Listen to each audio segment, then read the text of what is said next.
নমস্কার বন্ধুরা, আমার বিশেষ একটা কথা বলার জন্যে আমি ভিডিওটা বানালাম। দেখো ভাই বোনেরা, বিষয়টা কি জানো? কেউ কাউকে যখন শাসন করে, স্বামী কিংবা বউকে কেউ কখনো যদি শাসন করে, জানবা এটা তার মঙ্গল। কী জন্য জানো?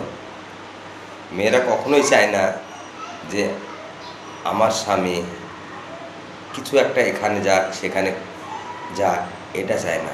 তারা শাসন এই কারণেই করে, তারা শাসন যে আমাদের সংসারটা খুব ভালো যাবে। আর কখনোই কোনো পুরুষ যদি সেটা ভুল বোঝে, সেটা তার কাছে ঠিক হবে না। কী জন্য? যে এটাই যে তারা সবসময় তাদের সংসারের দিকেই তাকায়, যে সংসারটা কীভাবে তৈরি হবে, কি করব, এটাই বোঝে। তাছাড়া নচিস ওরা কিছুই বোঝে না। আর একটা কথা বলি, পুরুষরা খাটে, হাড় ভাঙানি খাটন করে, সব করে, কিন্তু কখন ব্যথা পায় জানো? কখন যদি ব্যথা পায়, সেটা হচ্ছে তার ওয়াইফ যদি তাকে কখনোই আবল তাবল কথা বলে, তখন তার মনটা দুঃখ পায়। কিন্তু আবার দুঃখ পেয়ে তো তোমাকে ভাবতে হবে, দুঃখ পেলে হবে না। কথাটা কী নিয়ে বলছে এটা কিন্তু তোমাকে অবশ্যই বুঝতে হবে বন্ধু।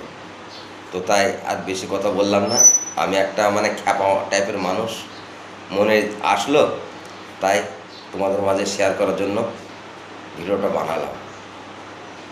তো নমস্কার, তোমরা সবাই ভালো থাকবে। শুভ সকাল। যদি ভালো লাগে তবে অবশ্যই একটা লাইক, কমেন্ট, শেয়ার করবে।